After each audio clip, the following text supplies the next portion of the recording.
Sepanjang macam waktu kecil hinggalah macam waktu remaja, memang selalunya di pulau ataupun orang selalu anggap sebagai pelik lah dekat sekolah. Jadi biasalah kalau orang pulaukan saya ataupun macam orang elakkan diri daripada saya ke. So selalunya biasalah macam makan sorang-sorang apa semua.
Nabi Muhammad sallallahu alaihi wasallam. Allah. Ya Islam.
Assalamualaikum warahmatullahi wabarakatuh. Saya Salsabila binti Muhammad Nasir, memegang kad matrik 222-1304. InsyaAllah saya akan membuat refleksi ringkas berkenaan ciri-ciri guru bimbingan dan kaunseling di sekolah yang sedang saya jalani praktikal sekarang, iaitu di SMK Datuk Syekh Ahmad Seremban.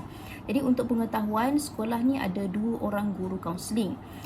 Secara umumnya, guru kaunseling yang profesional dan efektif perlulah memiliki sifat-sifat murni, sebagai contoh sifat keibuan, jujur dan beretika, mesra dengan pelajar, berperwatakan menarik, bersifat terbuka, berketerampilan dan sebagainya. Hal ini kerana seorang kaunselor tugas seorang kaunselor adalah untuk mengendalikan kes pelajar ataupun klien, yang mana kadang-kala melibatkan kes-kes yang berat seperti kes jenayah. Jadi, seorang kaunselor perlulah memiliki sifat-sifat yang sedemikian untuk mengendalikan kes-kes sebegini. Berdasarkan pemerhatian saya, guru kaunseling di sekolah saya memiliki sifat keibuan yang sangat tinggi. Perkara ini dapat dilihat apabila saya sering bertemu dengannya bersama dengan para pelajar di bilik kaunseling. Saya dapati bahawa guru kaunseling di sekolah saya melayani anak-anak pelajar ini dengan layanan yang sangat baik tanpa mengira latar belakang. Kadang-kadang beliau sering memberi makan kepada anak-anak pelajar, sering belanja, sering menyapa, bertanya khabar dan sebagainya. Perkara ini dapat memberi impak yang positif kepada anak-anak pelajar, khususnya pelajar-pelajar yang mempunyai masalah, dan juga sifat ini dapat dicontohi oleh anak-anak pelajar di sekolah saya. Selain itu, saya dapati bahawa guru kaunseling di sekolah saya, mereka berkemahiran, dan apa yang membuatkan saya lebih teruja adalah mereka mengaplikasikan teori-teori yang saya turut pelajari di kelas di PPI. Antaranya adalah teori Al-Ghazali yang menekankan konsep spiritual ataupun kerohanian berlandaskan dua sumber utama, iaitu Al-Quran dan As-Sunnah. Di mana ada satu ketika saya pernah terdengar perbualan antara dua orang pelajar yang mana beliau mengeluarkan kata-kata yang kesat kepada rakannya yang lain, sebagai contoh perkataan bodoh. Jadi guru kaunseling tersebut menegur dengan teguran yang penuh hikmah. Dari situ saya melihat bahawa guru kaunseling di sekolah saya, mereka sangat berkemahiran dan sangat mengaplikasikan apa yang mereka telah pelajari. Jadi itu sahaja refleksi daripada saya. Assalamualaikum. Assalamualaikum warahmatullahi wabarakatuh. Saya Nur Aisyah Zani binti Abdul Rahman, memegang nombor matrik 221306. Dan hari ini saya akan menerangkan ciri-ciri kaunselor yang ada pada sekolah saya. Berdasarkan pemerhatian saya mendapati kaunselor di sekolah saya menerima klien atau pelajar ni dengan hati yang terbuka, tanpa mengira latar belakang, bangsa dan juga agama. Mereka juga melayan pelajar-pelajar di sekolah dan sebagai manusia yang bermaruah, walaupun yang klien yang datang atau pelajar yang datang menemui mereka itu mempunyai pelbagai masalah yang besar. Mereka juga tidak membocorkan ataupun berkongsi masalah yang dihadapi oleh klien kepada orang luar, kerana itu adalah etika sebagai seorang kaunselor yang profesional. Selain itu juga saya dapati kaunselor di sekolah saya mempunyai personaliti yang menarik, di mana mereka selalu mengenakan pakaian yang sopan dan juga selalu bermesra dengan pelajar-pelajar yang ada di sekolah. Dan disebabkan itu, pelajar yang mempunyai masalah akan mudah untuk berkongsi cerita ataupun masalah yang dihadapi kepada mereka, kepada kaunselor, dan kaunselor akan cuba untuk membimbing dan membantu klien atau pelajar ini dengan profesional dan efektif.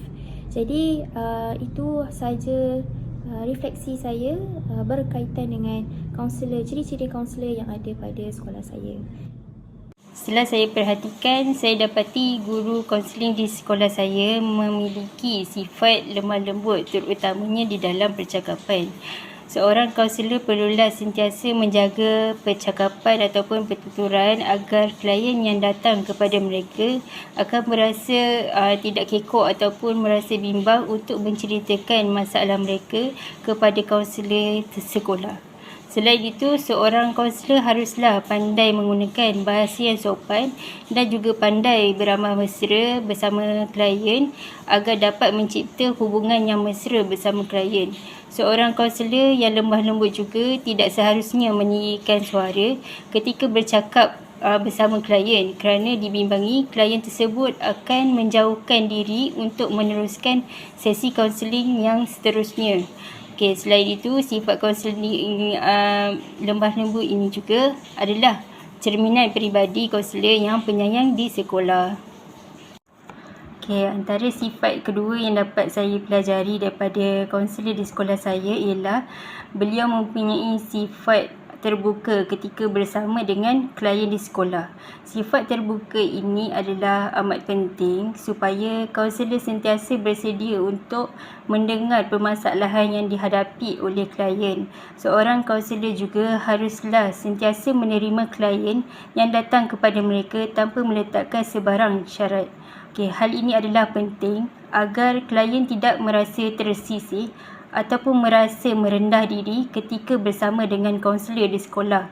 Selain itu, kaunselor haruslah memiliki sifat terbuka dengan menghormati diri klien sebagai seorang individu dengan memberikan sokongan emosi yang diperlukan oleh klien di sekolah yang diharapkan dapat mengurangkan bebanan yang dihadapi oleh klien.